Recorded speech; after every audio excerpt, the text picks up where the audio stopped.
আসসালামু আলাইকুম। আপনারা ইতিমধ্যে অবগত হয়েছেন যে গণপ্রজাতন্ত্রী বাংলাদেশ সরকারের মাননীয় প্রধানমন্ত্রী আজকে প্রথমবারের মতন তেজগাঁওস্থ প্রধানমন্ত্রী কার্যালয়ে অফিস করেছেন। তিনি দেশের একজন সাধারণ নাগরিকের মতন করেই ভিআইপি বলতে আমরা যে জিনিসটা দেখতাম আগে সেখান থেকে সম্পূর্ণ ভেঙে এসে এখানে ঢোকার আগে ট্রাফিক সিগন্যালও ছিলেন, দীর্ঘক্ষণ সেখানে অপেক্ষা করেছেন, অফিসে ঢোকার আগে একটি বৃক্ষরোপণ করেছেন এবং এই প্রধানমন্ত্রী কার্যালয়ের যারা কর্মচারী কর্মকর্তা রয়েছেন যাদের অনেকেই ওনার মা এবং সাবেক প্রধানমন্ত্রী দেশনেত্রী বেগম খালেদা জিয়ার সাথে কাজ করেছিলেন এই কার্যালয়ে, ওনাদের সাথে কুশল বিনিময় করেছেন, নাম ধরে আলাপ আলোচনা করেছেন। তারপর উনি অফিসে যাওয়ার পরে আমাদের যে নির্বাচনী প্রতিশ্রুতি ছিল বিএনপির পক্ষ থেকে সেগুলো নিয়ে কয়েকটি আলোচনা হয়েছে। সেখানে বিভিন্ন সংশ্লিষ্ট মন্ত্রণালয়ের যারা মাননীয় মন্ত্রীবর্গ রয়েছেন এবং সম্মানিত সচিববর্গ রয়েছেন ওনারা সেখানে অবস্থান নিয়েছিলেন এবং ওনাদের যার যার অবস্থান থেকে কিভাবে এই পলিসিগুলো কার্যকর করা যাবে সেগুলো নিয়ে আলোচনা করেছেন।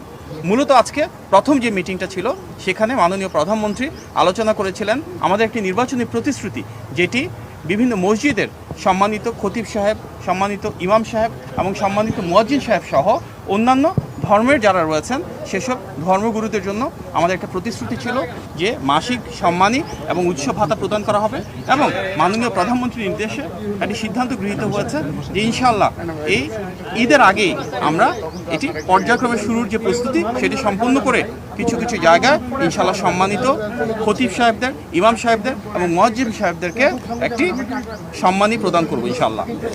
এর পাশাপাশি বিএনপির একটি বড় নির্বাচনী প্রতিশ্রুতি ছিল সারা বাংলাদেশের প্রতিটি মানুষের জন্য যেন মেধার ভিত্তিতে বৈষম্যবিহীনভাবে আমরা কর্মসংস্থান সৃষ্টি করতে পারি।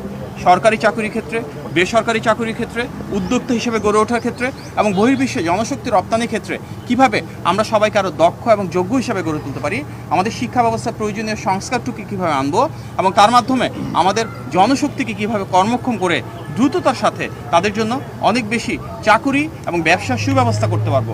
তার জন্য প্রয়োজনীয় যে ডিরেগুলেশন প্রয়োজন, ব্যবসা বাণিজ্য এবং শিল্প কারখানার নীতিমালার প্রয়োজন রয়েছে সংস্কারের জন্য এবং টেকনিক্যাল এবং ভোকেশনাল এডুকেশনকে আরও কীভাবে প্রাধান্য দিব আমরা, বিদেশে বিভিন্ন দূতাবাস যারা রয়েছে এবং বাংলাদেশে বিদেশি যে দূতাবাস রয়েছে তাদের সাথে সমন্বয়ের মাধ্যমে কিভাবে আমাদের জনশক্তিকে আরও দক্ষ এবং যোগ্য করে বিদেশে পাঠাতে পারবো, এগুলি নিয়ে বিস্তারিত আলোচনা হয়েছে।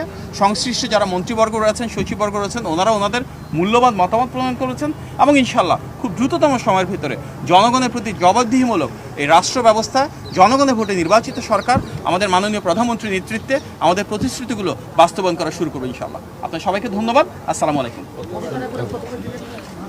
এই বিষয়ে সিদ্ধান্ত গৃহীত হবে, একটা কমিটি করা হয়েছে, ওনারা বসে আলোচনা করে তারপর জানাবেন এবং ঈদের আগে এগুলি নিয়ে আলোচনা হচ্ছে টেকনিক্যাল টিম এবং বিভিন্ন মন্ত্রণালয়ের আন্তঃমন্ত্রণালয়ে আলাপ আলোচনার মাধ্যমে এগুলো সিদ্ধান্ত হবে। মির্জা আলম ভাই এখানে আছেন, উনিও সেই কমিটির একজন গুরুত্বপূর্ণ সদস্য, ওনারা পরবর্তীতে এই বিষয়ে অবহিত করবে।